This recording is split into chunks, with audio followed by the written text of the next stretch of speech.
Stop worrying about age. Age is just but a number. Today we are talking about the things women should do before 30 years. If you plan and follow the tips that I'm going to give you, definitely your life will become more organized when you get to 30 years. So let's do this.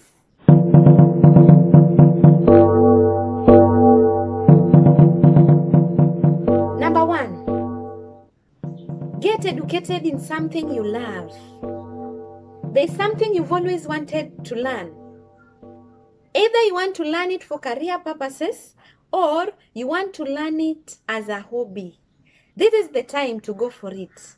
If you wait so long, responsibilities will start piling up because the more you grow, the more the responsibilities will start piling up, and perhaps you might not get enough time to do it, or you might not get the resources to do it because you'll have more commitments to spend money on. So the earlier you start learning what you love, the better. And not just learning.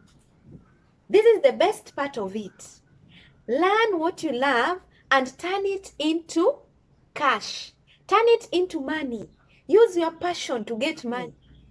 For example, if you love drawing, draw and sell to get some money. It's not a must to sell at a very expensive rate. You can start small. Kidogo kidogo. You start selling and get money. If you're passionate about exercise or rather fitness, you can train people.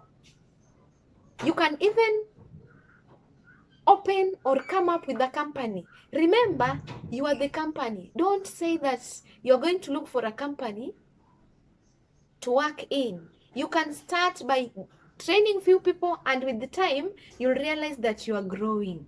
It can be your side hustle. Face your fears. There's something you've always wanted to do, but you feel like if you do it, the result might be negative. For example, you feel like joining a certain course, but you fear you might end up failing. That will not help. It's better to try. How will you know you can do it without trying?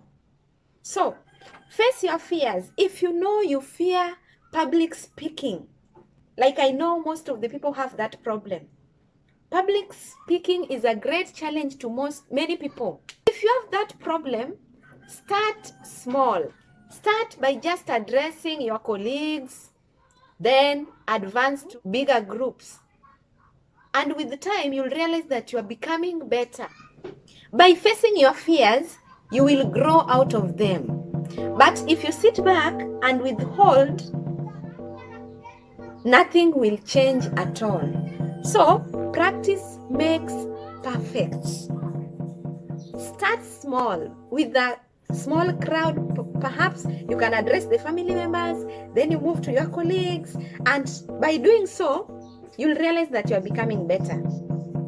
Try applying for that job that you feel you are not good enough to get or to do. The moment you apply for it, you cannot tell what the result might be. So just try and apply for it, and you might be surprised at the result. After all, you are still young. So even if you fail, you still have the chance to try again. Walking through your fears makes you stronger. And indeed, you will overcome them. Many people struggle to accept who they are. They look at their colleagues, they look at their friends, they see many people in the social media and they feel those people are better than them, forgetting that everybody was fearfully and wonderfully made. It's high time we get out of this habit of doubting ourselves and move forward. It's stated clearly in the Bible. Now imagine, if you fail to love yourself, how will you love your neighbor? It will be very difficult. Even as you grow older, you will find it difficult to relate with your colleagues at work. You'll find it difficult to relate with your family members. Soon you'll get a partner, or perhaps you have one now. Those are the things that affect us. The moment you fail to accept yourself, definitely you'll have low self-esteem. That is self-confidence. That is when now you start feeling unworthy. Even if somebody compliments you and tells you are smart, you are like, are you sure? And that is a disease in our society. So let us practice loving ourselves. The next point, which is also very, very important, stop holding grudges. Sometimes people wrong us, sometimes we wrong people, and we hold the grudges for so long. And perhaps even the person who wronged you is not aware that they wronged you. So you carry the burden of the other person. And at the end of the game, you are the one who is going to feel pain. It's like hitting yourself hard and expecting the other party to feel pain, which is impossible. So let us forgive and let it go. The earlier we do it, the better. Stress affects our mental health. And once your mental health is affected, things might not go right in your life. You know the consequences of mental health. Stress can lead to anything. And that is the current problem in our society. So the sooner we get out of it, the better. This is the secret. Banish your pride, or rather lower your pride, and make amends with anyone you feel you wronged, or you feel your relationship was destroyed at some point. That one will be of great help. Somebody once said, an egg might seem light, but what matters is the duration of time that you are going to carry this egg.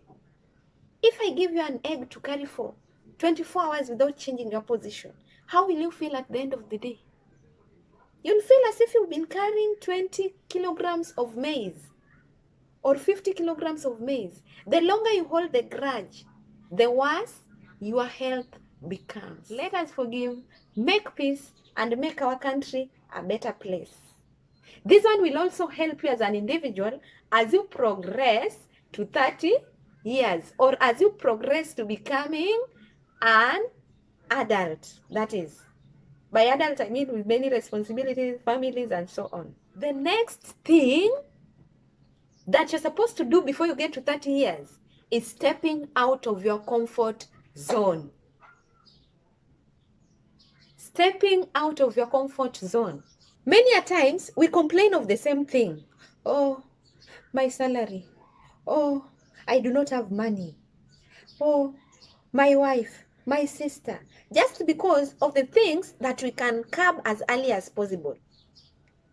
The moment you fail to step out and do something, there is no miracle.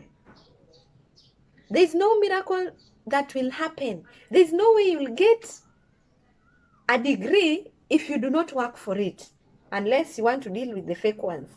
There is no way you will get a job if you fail to apply for that job. There is no way you'll get promotion if you fail to work different. Working with passion, doing your best at work, not the kind of person who will be texting every now and then. They're supposed to be working, but they're just on phone. Who will promote you? It becomes a challenge. So get out of your comfort zone and go for what you want. Go for what you want. Getting out of your comfort zone means you go for what matters to you. Do things different. You cannot do things the same way and expect a different result. You have to do something differently. That is when you can get a result. That is why even in prayer, there are many ways of praying. You can decide to fast. You can decide to sing. You can decide to cry to the Lord. There are many ways. And there's a time you have to go an extra mile and combine even all of them because there's something you want. But if you don't do anything different, you cannot get any result. You'll get the same result. The next point that has really worked well for me, write down your goals. Writing down your goals helps a lot. How does it help? If they are daily goals, you wake up knowing that today I'm supposed to go to the market, wash my clothes, and read my favorite book for 30 minutes. So after doing one of the goals, or after doing one of them, you just tick or you cross over it. You will feel happy. It will also build your confidence that you did it. And remember, don't feel so stressed if you fail to achieve any. The unexpected usually happens. You might plan to travel today, and here we are. You know, the times are becoming challenging. The president announced that there is no movement. What will you do? You cannot punish yourself for that. It's something you cannot avoid. But above all, work hard to achieve your goals. Even at work, write down your goals. Write down what you intend to achieve weekly, daily, monthly, or yearly. I love it that in my profession, you have to check what you've achieved at the end of the month, at the end of the year. You have to assess and check. So that helps in accountability. Can you imagine a world whereby people will be going for work and there are no targets, there's nothing?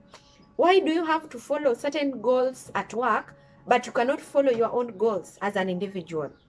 The next important point that I feel can be of great help, if at all, even for me, if at all I had done it earlier, is breaking a bad habit.